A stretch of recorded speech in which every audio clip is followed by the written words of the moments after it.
The honourable member for Edmonton Meadowlark, are you going next? Yes, you are. Okay. Thank you, Mr. Speaker.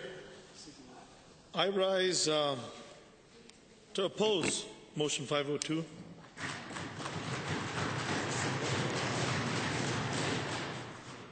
For a number of reasons, Mr. Speaker. I agree with many of the points that the honourable member from Edmonton Strathcona has brought up. Mr. Speaker, we are a country of immigrants, from people from all over the world who came to this new land in search of freedom and opportunities to escape places where life wasn't just and fair.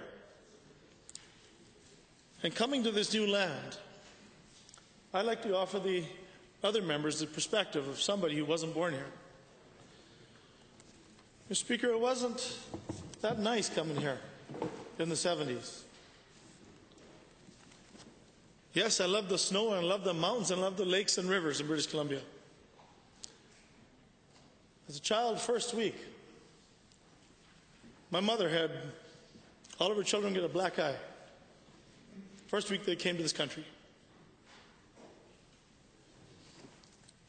As a child, many people, new immigrants, can experience violence, hatred. 3 kids beating you up, 5 kids beating you up because of the color of your skin, because you look different.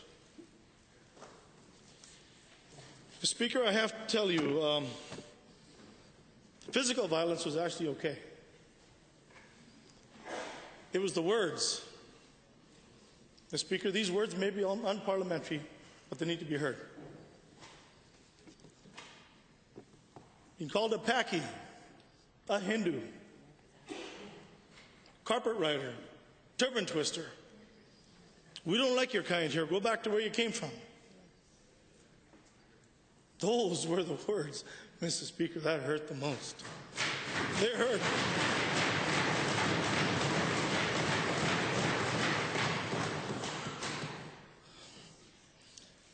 Mr. Speaker, my parents came to this country to make a better place for their children. We grew up in a war zone in what was today we call the developing world, then a third world country. Frankly, we actually felt safer in the war zone than we did in the town that I came to. Mr. Speaker, I felt ashamed of who I was. I was ashamed of the color of my skin. I was ashamed of the culture that I came from. I became a Christian in high school. And I went to a Baptist camp in Caroline, Alberta. The KKK were burning crosses in town, Mr. Speaker. Came to this wonderful province.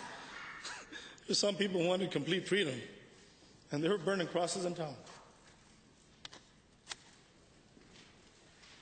Mr. Speaker, this is about leadership. Premier Lougheed recognized that this country was changing, recognized that it's the duty of the majority to protect the new minority, to build a just and fair society. In fact, Lawrence Decore, he worked with, in fact, he fought hard with Prime Minister Trudeau to make this a multicultural country, not just bilingual, but multilingual, multicultural. A humble man from Vegreville, one of the greatest leaders this country's had. Premier Lougheed recognized and put these protections in. Premier Klein recognized it and actually strengthened them even more.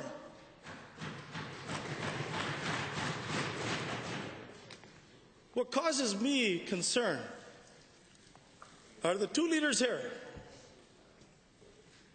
Well, are the 4 leaders here? You got 2 conservative parties here, and this is where we fundamentally differ.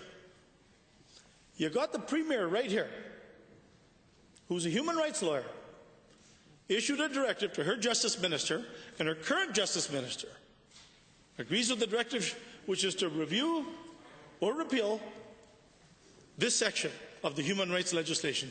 This Premier actually put this into a letter to the former Justice Minister, instructed him to repeal Section 3 or review it with the intent of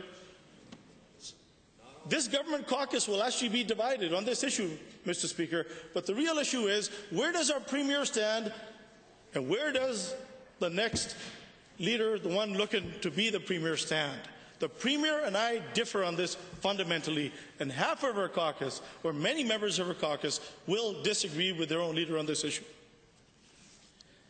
Mr. Speaker, those who come here from across the world, we want to protect freedoms. Absolutely. This is why those people escaped.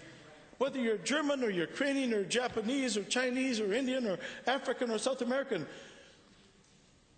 everyone, or European or you're Polish, you come to escape to protect these freedoms. And these freedoms come with a responsibility. Responsibility not to promote hatred or contempt. This section says, hey, don't expose people to, or a class of people to, hatred or contempt. Why would we remove this? Dear members of this assembly, why would we remove a section that says don't expose people to hatred or contempt? And also, we must be allowed to walk freely along this country, yes. There's violence in their hatred, yes. But we must be allowed to walk freely without being called bad names and horrible names that promote hatred and contempt. The honourable member from Edmonton Strathcona has said, and the police chief, they're right. Most people here who get discriminated against, who get beaten up, already don't complain, despite the protections that are already there. They already don't. My dad always used to say, don't say anything. This isn't our country. This isn't our country. Just lay low, be quiet. Mr. Speaker, I gave up my citizenship, the country of my origin, and I became a Canadian. I said, this is my country as much as it's anybody else's country.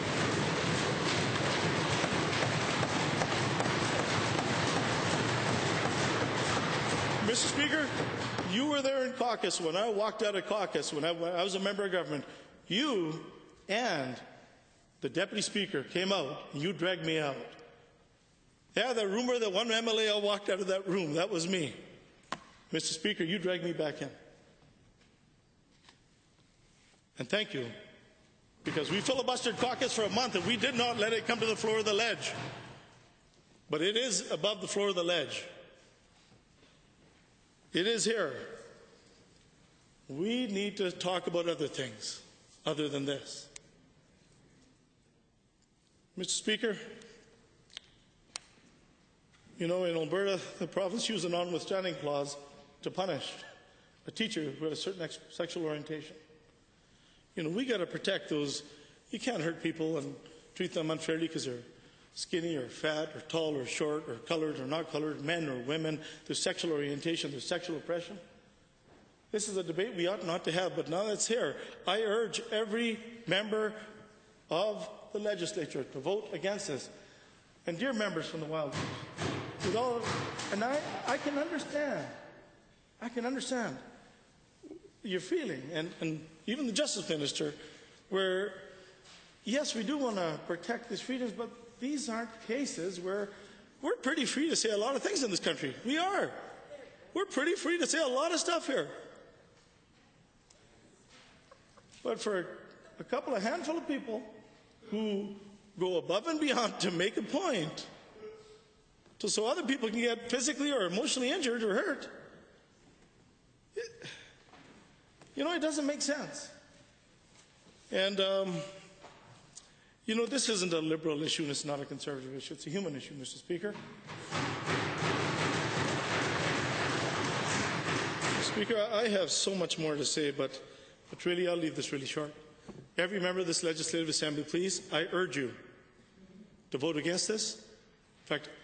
In fact, I would say all of those who aren't colored in this Assembly, who aren't visibly different, you know what? I'm not even going to stand up and vote on this, Mr. Speaker. I think everyone else who isn't a visible minority should be the one standing up fighting for this. Everyone knows where I stand. Thank you.